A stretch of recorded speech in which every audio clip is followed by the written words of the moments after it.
Hi there, welcome back to Journey Through John. We've just read John 13. John 13 is the prologue to the final discourse of Jesus, which is found in John 14 through 17.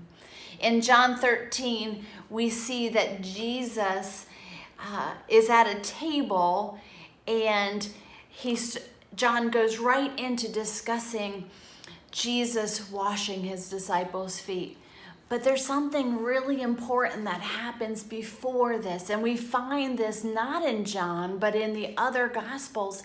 We find the celebration of the Lord's Supper for the first time, where Jesus takes the bread, breaks it, gives thanks, and gives it to his disciples and says, "Take, eat. This is my body, which has been broken for you." And then he takes the cup. He gives thanks, then gives it to his disciples and says, "Drink this. This is my new covenant, the new promise I give to you, where my blood has been poured out for you. Do this in remembrance of me."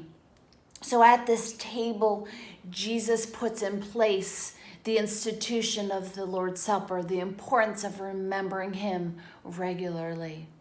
And then we come to John 13, where Jesus washes the disciples' feet. You see, Jesus tells us that it's important for us to serve one another. Now, Jesus is consistent in the fact that he acts out the things he says. So he actually takes his outer clothes and wraps them around his waist, and then he gets down in the messiness, the mud and the muck of the sandaled feet, and he washes his disciples' feet. And then he tells them that, "Do this as I have done for you." You see, this is not another baptism, but truly just a model for us to serve one another. And serve us not when it's easy, serving when it's yucky. True servitude is not very pretty.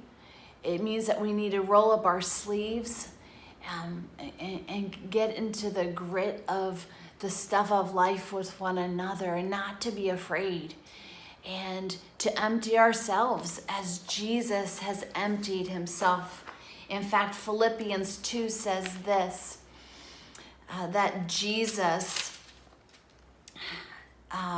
that we should have this mind among ourselves, which is also in Christ Jesus, who, though he was in the form of God, did not count equality with God a thing to be grasped. So he didn't say, "Well, I'm God, therefore I am way above you and I can't get down low with you." No.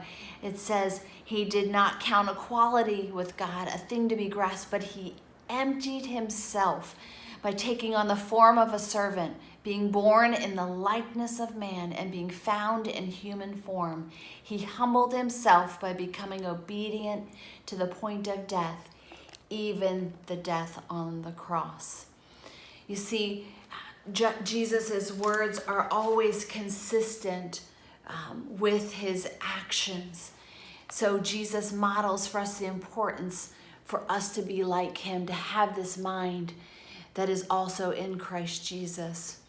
So it's at this table we see this model of servanthood. It's at this table that we also see that the disciples are still not quite hearers, because after he serves them, what do? They argue with one another. They want to know who is the greatest disciple. So they're still not quite hearing this truth. So they argue with one another, and I imagine this to be like a dinner time conversation, like mom and dad trying to make memories and try to set priorities, read the Bible, pray with their children, highs and lows, and then a dispute breaks out amongst the siblings, and there's a poking and a prying and an exalting of one and a pushing down of the other. I imagine those table dynamics are similar to a family's table.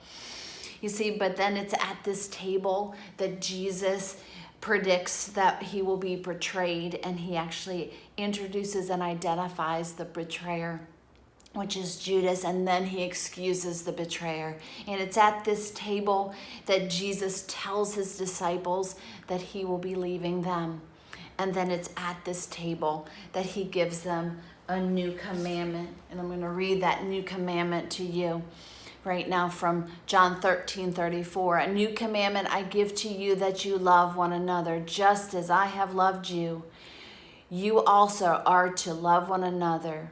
And very importantly, in verse 35, the whole reason we're to love one another is so that people will know that you are my disciples. You see, if we're arguing amongst one another, if we are not unified, we are not going to shine a light for the Lord. And so by this, all people will know that you are my disciples if you love one another. God calls us to this unity. We are not about me, but we are about we. So important. You see, then it goes on. I wish it ended just there, because that would be a nice, pretty package, but it doesn't. And it ends with Simon Peter saying to Jesus, "But Lord, where are you going?"